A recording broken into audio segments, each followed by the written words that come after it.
Eu sou Melissa Carter, tenho 38 anos e nasci em Tulsa, Oklahoma, no coração do que é conhecido como a Bíblia Belt, o cinturão bíblico dos Estados Unidos. Minha infância foi inteiramente vivida dentro da igreja. Aos domingos, vestida com um vestido florido e com a Bíblia nas mãos, cantava no coral infantil, enquanto minha mãe liderava o grupo de mulheres e meu pai se encarregava da escola dominical. A fé fazia parte de mim, ou pelo menos era o que eu acreditava. Casei jovem, aos 21 anos, com Ethan, um homem calmo, trabalhador e devoto. Seguíamos todos os passos que nos ensinaram: namoro sem intimidade, casamento no tempo com votos tradicionais, e logo depois, começamos uma vida simples, mas cheia de promessas. Eu trabalhava como assistente administrativa em uma escola cristã e ele era técnico de manutenção em uma empresa de energia. Por muitos anos, acreditei que estávamos vivendo o plano de Deus, mas com o tempo, o desgaste tomou conta, não através de tragédias ou traições, mas pelo silêncio, a distância emocional, a solidão em meio ao casamento.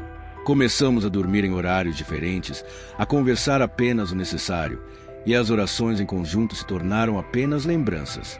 O que antes era amor, agora se transformou em um cansaço indescritível. Eu orava a Deus, questionando se aquilo poderia ser o seu plano para a minha vida, esse casamento sem afeto e sem propósito. Aos poucos fui aceitando uma narrativa que parecia familiar para muitos nos dias de hoje. Você merece ser feliz. Passei a consumir conteúdos que me reforçavam isso, conselhos de divórcio consciente e líderes cristãos que diziam que Deus quer a nossa felicidade acima de tudo. Um dia entrei no quarto, sentei na cama e disse: Ethan, eu não quero mais. Ele chorou. Pediu para tentarmos mais uma vez, mas eu estava decidida. Assinei os papéis do divórcio com um sentimento estranho. Nem alívio, nem dor, mas um vazio, como se tivesse apagado uma parte da minha história. Mas segui em frente, acreditando que estava sendo honesta comigo mesma e com Deus. 6 meses depois, tive uma parada cardíaca. Foi algo súbito, um colapso no supermercado. Desmaiei entre as prateleiras de cereais. Lembro de ouvir vozes distantes, sirenes, e depois tudo ficou escuro. Foi nesse momento que minha alma despertou para algo muito maior do que eu poderia imaginar. A primeira sensação foi de um estrondo, como se estivesse caindo de um prédio invisível. Senti algo puxando meu corpo para baixo com violência. Quando finalmente parei, percebi que não estava mais no supermercado, nem em qualquer lugar que eu conhecesse. Era uma escuridão densa, viva, quase líquida. Eu tentava ver algo, mas não via nada. O ar estava pesado e cada respiração parecia que queimava meus pulmões. Então começaram os gritos, primeiro um, depois outro, até que dezenas de vozes femininas preencheram aquele espaço como ecos em um túnel eterno. Elas choravam, gritavam, imploravam, vozes de mulheres como eu, e inexplicavelmente eu sabia disso, eu sentia isso. Elas tinham as mesmas dores, as mesmas lutas, os mesmos dilemas. Eu só queria ser feliz. Ele nunca me amou de verdade. Deus sabe que eu tentei. Foi um erro. Cada grito me cortava como uma lâmina, e eu queria tampar os ouvidos, mas percebi que não tinha mais mãos, nem um corpo como antes. Era como se fosse pura consciência, e isso me apavorou. Tentei correr, mas não havia chão. Tentei gritar, mas minha voz se dissolvia naquela escuridão. Então o som mais aterrador de todos veio, um gemido profundo, coletivo, como se milhares de almas estivessem lamentando ao mesmo tempo, uma dor que parecia vir das entranhas da eternidade. Foi aí que percebi. Eu estava em um lugar de juízo. Não era o inferno como nas pinturas, com fogo e diabos. Era algo mais sutil, e por isso, mais cruel. Um lugar onde as almas eram confrontadas com as consequências espirituais de suas escolhas. Não havia punições externas, mas dores internas, verdades escancaradas. E no meio daquele terror, uma frase ecoou na minha mente, como se tivesse sido soprada diretamente no meu espírito. 99% delas estão aqui por causa de escolhas que pareciam justificáveis, mas que diante da verdade eram apenas fuga. Treme, quis gritar, protestar, dizer que aquilo era injusto, mas algo me calou. Eu sabia do que estavam falando. Pela primeira vez, comecei a ver minha história de uma forma diferente. E então, em meio àquela escuridão, uma presença se aproximou. Eu a senti antes de a ver. Era como se o próprio espaço ao meu redor parasse de pulsar com a dor, como se o tempo, se é que ainda existia tempo, se curvasse diante daquela presença. A escuridão começou a se afastar, não de forma brusca, mas como névoa diante de uma brisa suave, carregada de santidade. E então ele apareceu. Não consigo descrever o seu rosto com detalhes humanos, pois havia uma luz, uma cor, uma intensidade que iam além de qualquer representação. Não era o Jesus das pinturas que eu vi na escola dominical, mas o Cristo vivo, eterno, cheio de glória e poder. Ele não usava uma coroa de espinhos. Ele era a própria coroa. Os gritos se calaram. As vozes, antes desesperadas, agora silenciavam, como se sua presença exigisse respeito até da dor. Quando ele me olhou, meu mundo interior desabou. Seus olhos não eram apenas olhos, eram espelhos da minha alma. Nele vi tudo. Minha infância na igreja, minhas promessas de fidelidade, minhas orações chorosas na adolescência, meu casamento, os momentos em que poderia ter lutado mais, as palavras duras que falei, as vezes em que calei quando deveria ter curado. Tudo estava ali, exposto, sem desculpas, sem máscaras. Uma vergonha tão profunda tomou conta de mim que parecia me despedaçar. Eu queria desaparecer, me perder naquela sombra, mas ele não tirava os olhos de mim. Então, com uma voz que era ao mesmo tempo firme e cheia de misericórdia, ele disse: "Você fez um pacto, Melissa." Sua voz era forte, como o som de um trovão, mas carregada de compaixão. Um pacto diante de mim. E quando as dificuldades chegaram, você não me procurou. Você buscou consolo, não orientação. Acreditou mais na sua dor do que na minha graça. Cada palavra era como uma lâmina que atravessava minha alma, mas não para ferir, e sim para curar, como se algo estivesse sendo arrancado de mim. O engano, o orgulho, a autopiedade. Eu vi o quanto você sofreu. Ele continuou. Vi suas lágrimas no quarto escuro. Estive lá quando ele te ignorou. Senti a sua solidão, mas você nunca esteve sozinha. Isso não foi o fim. Você escolheu sair antes do tempo. Minhas lágrimas não caíam mais, mas fluíam de dentro de mim, como se cada lembrança estivesse sendo lavada, uma por uma. Melissa, há consequências eternas para decisões apressadas. Você foi enganada por uma verdade incompleta. Ele se aproximou de mim, e quando tocou minha existência, tudo dentro de mim tremeu. Era como se uma luz pura percorresse cada parte de quem eu era, mas ele me disse: "Eu sou o Deus das segundas chances." Naquele momento, soube que ainda havia esperança, que ele não me rejeitara, mas me despertara para algo maior. O que viria a seguir seria ainda mais avassalador. Depois que ele disse aquelas palavras, senti que estava sendo movida, não andando, mas sendo conduzida por uma força suave, como se estivesse sendo levada pela vontade dele. A escuridão ainda estava ao redor, mas agora havia um caminho, uma abertura entre as trevas, como um corredor de transparência dentro da eternidade. Jesus caminhava à minha frente, e mesmo sem um corpo físico, eu podia sentir meus pés tocando algo. Cada passo era como atravessar camadas da minha própria consciência. Era tudo espiritual, mas mais real do que qualquer experiência que eu tivesse vivido na Terra. Entramos em um lugar que parecia uma galeria, mas não era feita de quadros ou esculturas. Era composta por presenças, figuras femininas, milhares delas, suspensas no que parecia uma linha do tempo congelada. Cada uma estava envolta em uma névoa tênue, e todas pareciam reviver o momento exato de uma escolha. Vi uma mulher de joelhos, rasgando os papéis do divórcio enquanto chorava.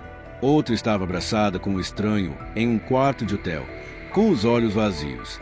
Vi uma terceira, sozinha, em uma cozinha escura, olhando para uma aliança sobre a mesa, como se fosse uma prisão.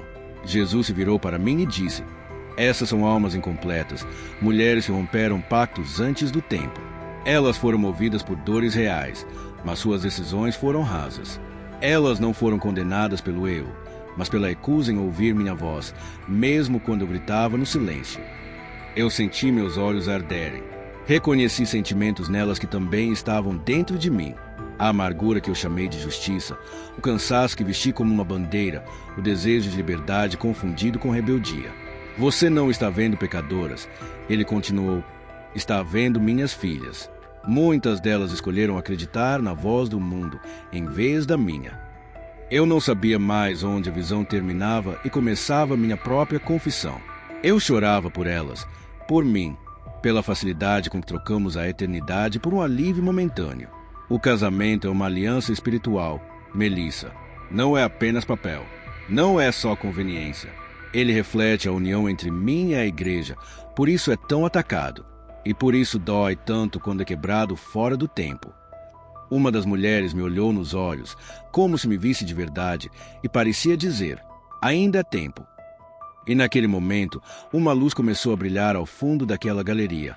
Um convite, uma saída. Mas antes de seguir, Jesus me conduziu a um último lugar onde eu confrontaria não o erro das outras, mas meu próprio julgamento. A luz que surgia à minha frente era diferente de tudo que eu já tinha visto. Não era ofuscante, mas penetrante. Ela não cegava, ela expunha. À medida que me aproximava, sentia como se camadas de mim estivessem sendo removidas. Crenças, certezas, desculpas.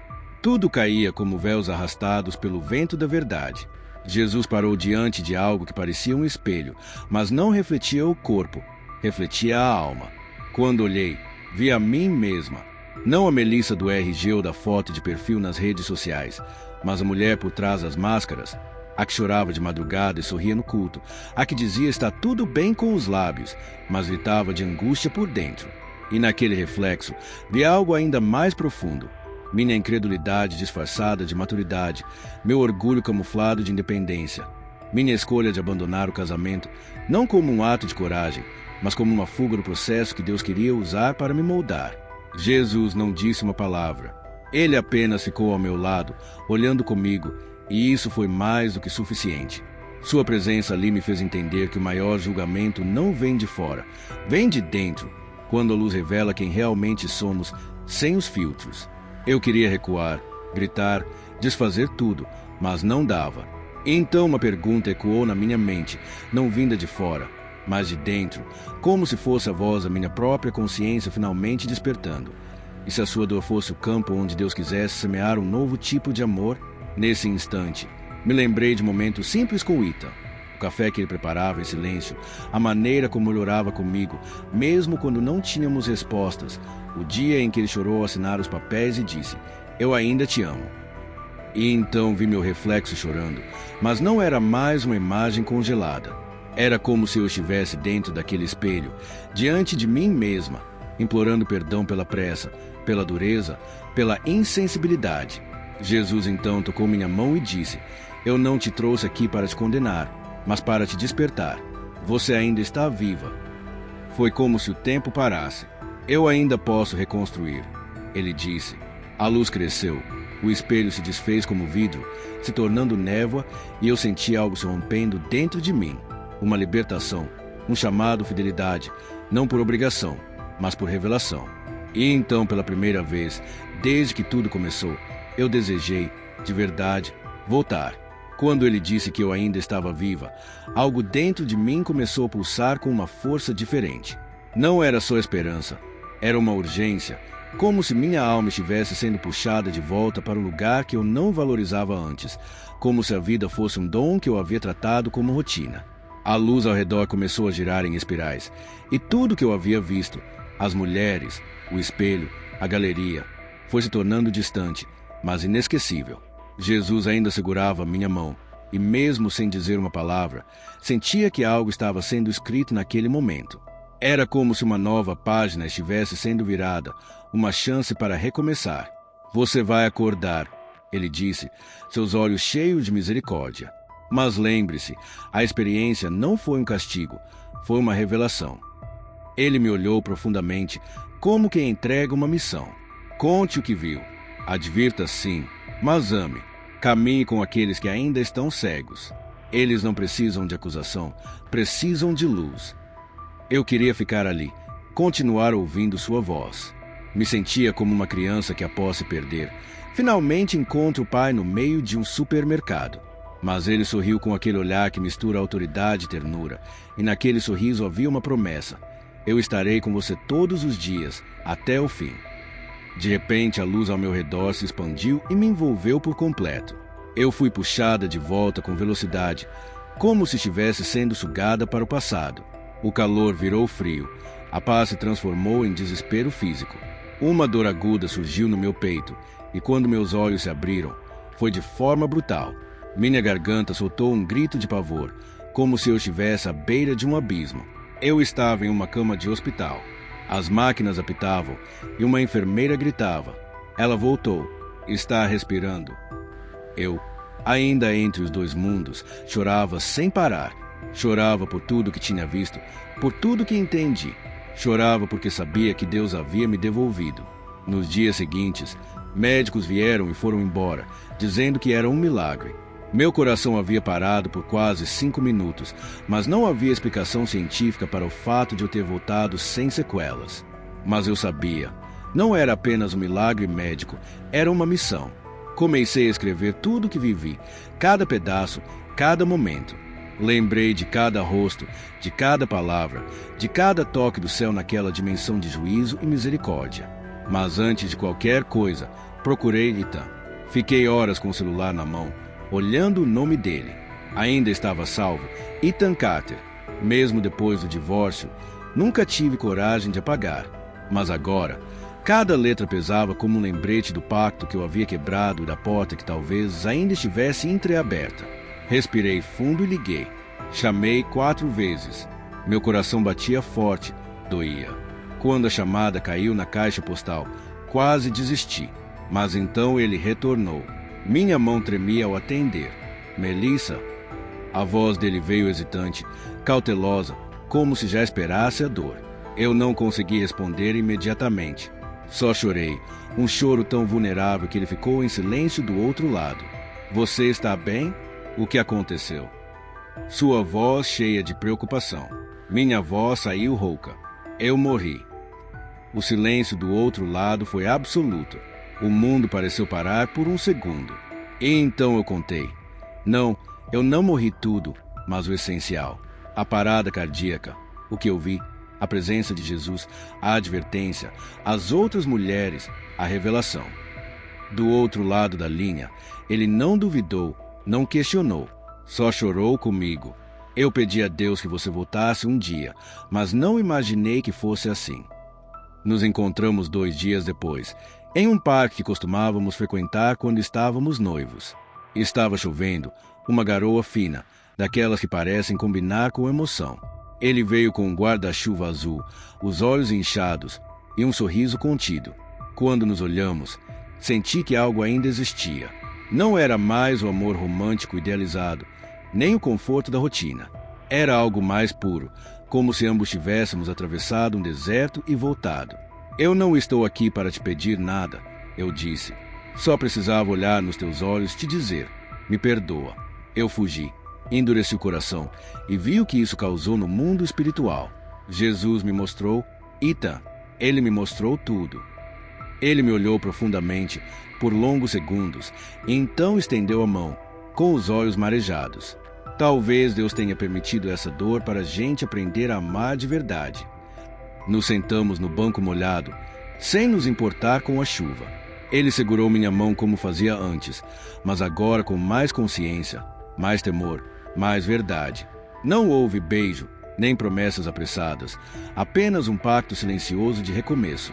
E ali debaixo daquela garoa, eu soube. O milagre não foi apenas eu voltar da morte. O milagre era Deus me dar coragem de voltar para o que eu destruí. A paz que senti ao reencontrar Ethan não eliminou a responsabilidade que queimava dentro de mim, como um fogo nos ossos. Era uma urgência que não me deixava dormir. Eu precisava falar, precisava contar o que vi, mas não como quem aponta o dedo. Queria fazer isso como quem volta de um incêndio, avisando que ainda há tempo de escapar. Comecei a conversar com minhas amigas mais próximas, mulheres cristãs como eu, que também estavam cansadas de seus casamentos.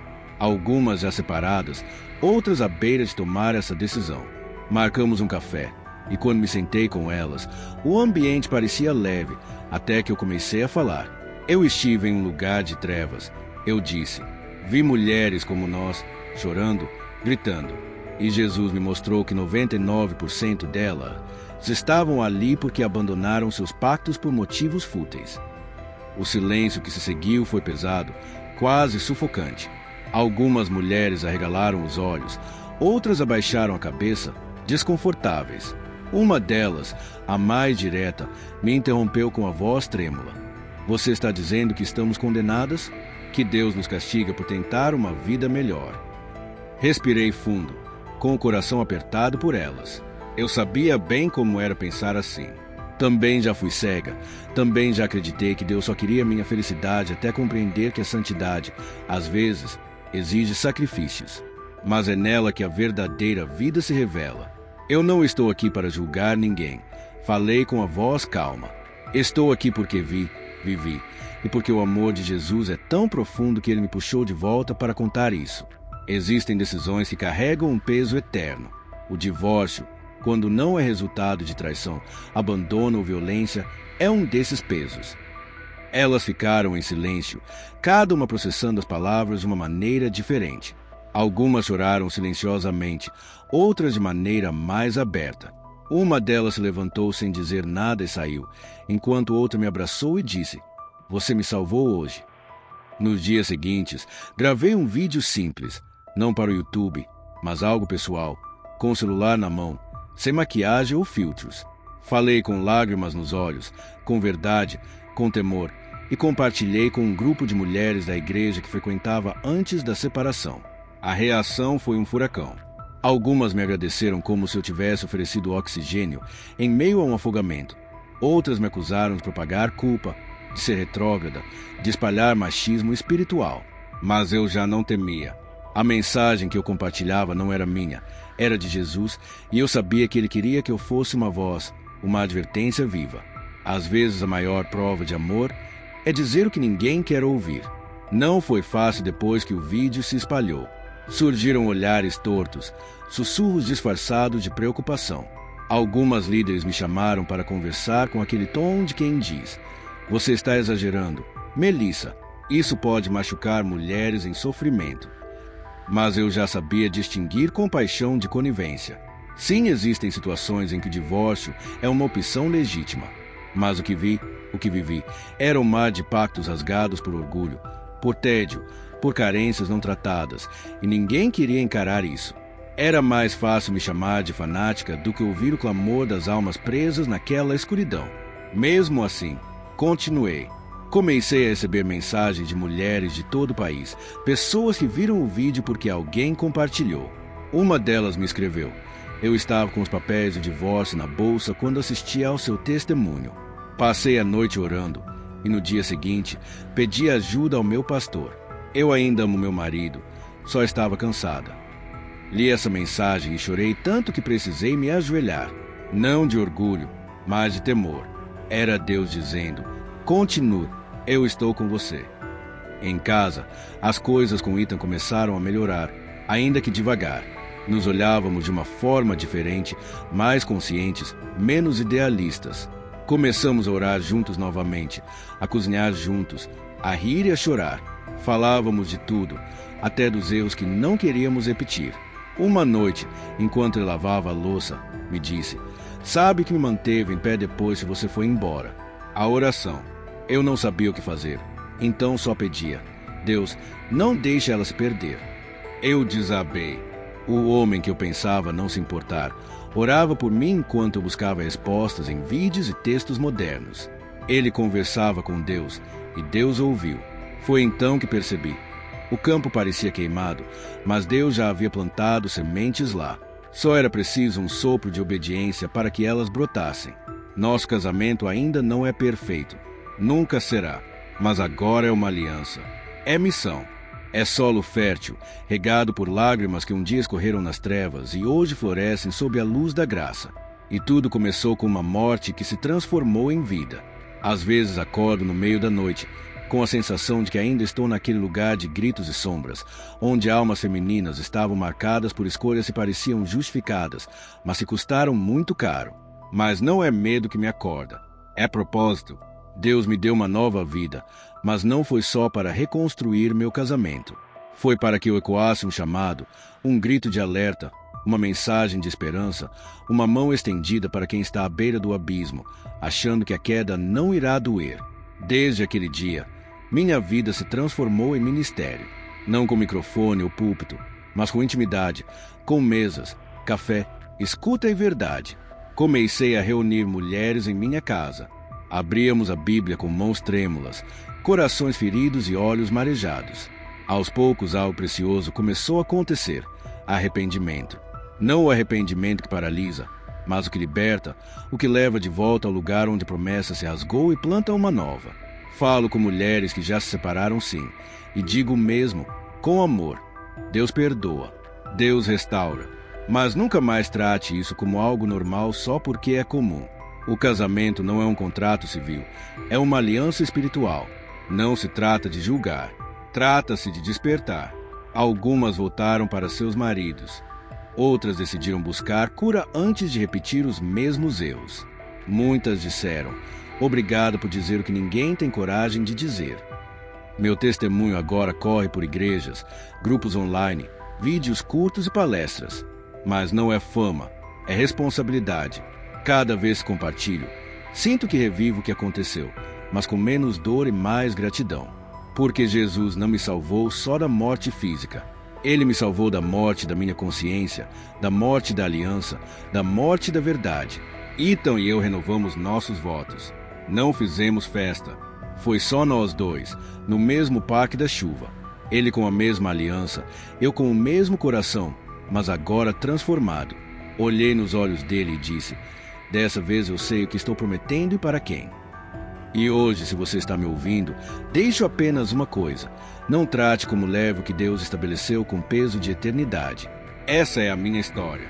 Uma história que quase terminou antes do tempo, mas que agora carrega um eco que vai além desta vida. Um eco que eu espero que chegue até você. Muito obrigado por assistir até aqui. Não se esqueça de se inscrever no canal e ativar as notificações para não perder nenhum testemunho. Nos vemos no próximo vídeo.